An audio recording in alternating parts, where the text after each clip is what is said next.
श्रावण सोमवार व्रत कथा। श्रावण सोमवार की कथा के अनुसार अमरपुर नगर में एक धनी व्यापारी रहता था।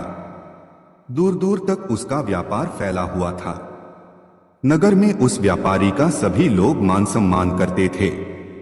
इतना सब कुछ होने पर भी वह व्यापारी अंतर्मन से बहुत दुखी था, क्योंकि उस व्यापारी का कोई पुत्र नहीं था।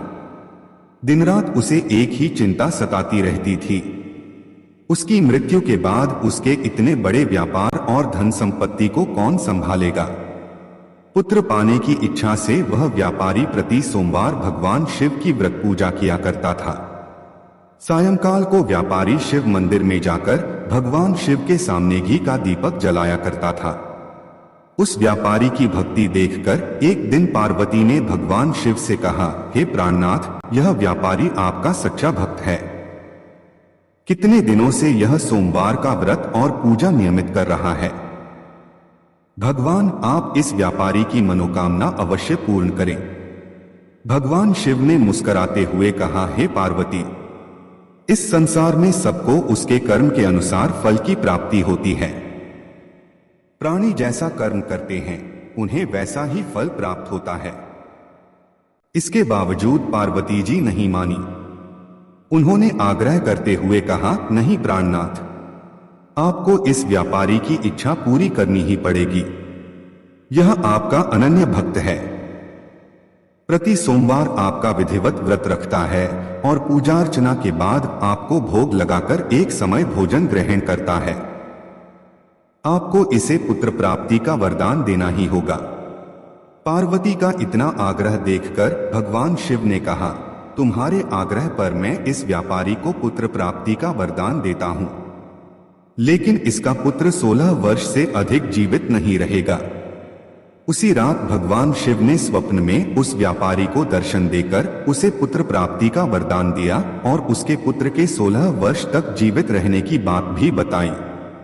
भगवान के वरदान से व्यापारी को खुशी तो हुई, लेकिन पुत्र की अल्पायु की चिंता ने उस खुशी को नष्ट कर दिया। व्यापारी पहले की तरह सोमवार का विधिवत व्रत करता रहा। कुछ महीने पश्चात उसके घर अति सुंदर पुत्र उत्पन्न हुआ। पुत्र जन्म से व्यापारी के घर में खुशियां भर गईं। बहुत धूमधाम से पुत्र जन्म का समारोह मनाया गया। व्यापारी को पुत्र जन्म की अधिक खुशी नहीं हुई, क्योंकि उसे पुत्र की अल्प आयु के रहस्य का पता था। यह रहस्य घर में किसी को नहीं मालूम था।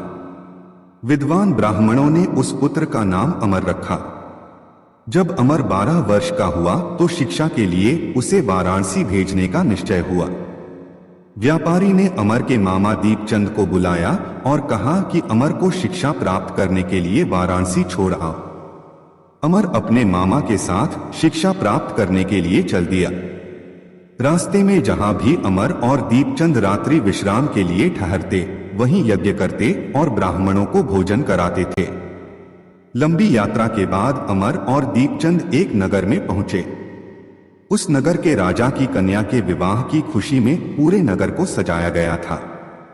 निश्चित समय पर बारात आ गई, लेकिन वर का पिता अपने बेटे के एक आंख से काने होने के कारण बहुत चिंतित था। उसे इस बात का भय सता रहा था कि राजा को इस बात का पता चलने पर कहीं वह विवाह से इनकार न कर दें, इससे उसकी बदनामी होगी। वर के पिता ने अमर को देखा तो उसके मस्तिष्क में एक विचार आया। उसने सोचा, क्यों न इस लड़के को दूल्हा बनाकर राजकुमारी से विवाह करा दूं। विवाह के बाद इसको धन देकर विदा कर दूंगा और राजकुमारी को अपने नगर में ले जाऊंगा।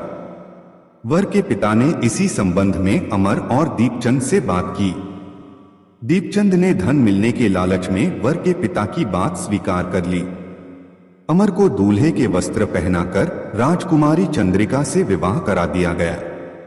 राजा ने बहुत सा धन देकर राजकुमारी को विदा किया।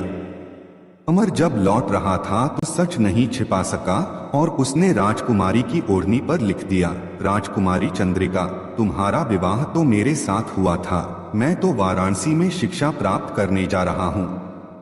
अब तुम्हें जिस नवयुवक की पत्नी बनना पड़ेगा वह कान्हा है। जब राजकुमारी ने अपनी ओढ़नी पर लिखा हुआ पढ़ा तो उसने काने लड़के के साथ जाने से इनकार कर दिया। राजा ने सब बातें जानकर राजकुमारी को महल में रख लिया। उधर अमर अपने मामा दीपचंद के साथ वाराणसी पहुंच गया। अमर ने गुरुकुल में पढ़ना शुरू कर दिया।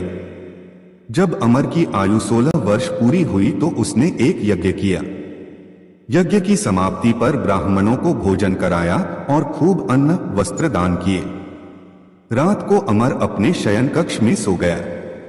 शिव के वरदान के अनुसार शयनावस्था में ही अमर के प्राण पखेरु उड़ गए। सूर्योदय पर मामा अमर को मृत देखकर रोने पीटने लगा। आसपास के लोग भी एकत्र होकर दुख प्रकट करने लगे। मामा के रोने विलाप करने के स्वर समीप से गुजरते हुए भगवान शिव और माता पार्वती ने भी सुने।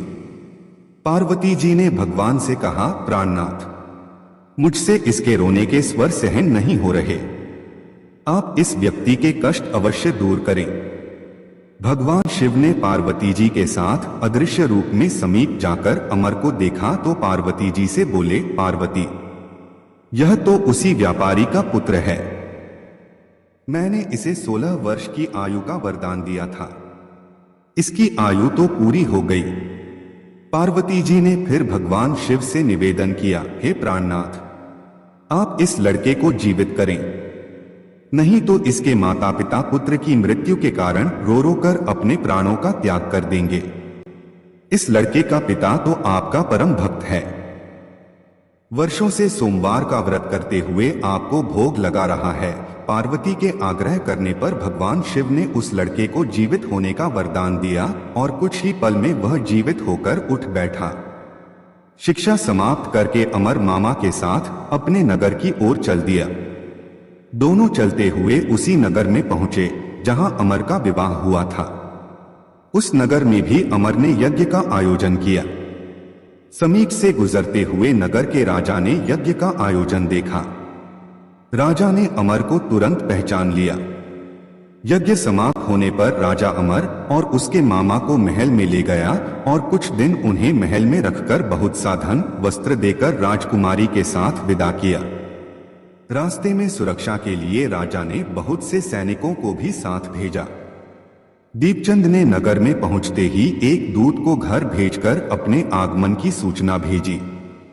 अपने बेटे अमर के जीवित वापस लौटने की सूचना से व्यापारी बहुत प्रसन्न हुआ। व्यापारी ने अपनी पत्नी के साथ स्वयं को एक कमरे में बंद कर रखा था। भूखे प्यासे रहकर व्यापारी और उसकी पत्नी बेटे की प्रतीक्षा कर रहे थे। उन्होंने प्रतिज्ञा कर रखी थी कि यदि उन्हें अपने बेटे की मृत्यु का समाचार मिला तो दोनों अपने प्राण त्याग देंगे। व्यापारी अपनी पत्नी और मित्रों के साथ नगर के द्वार पर पहुंचा। अपने बेटे के विवाह का समाचार सुनकर पुत्रवधू राजकुमारी चंद्रिका को देखकर उसकी खुशी का ठिकाना न रहा।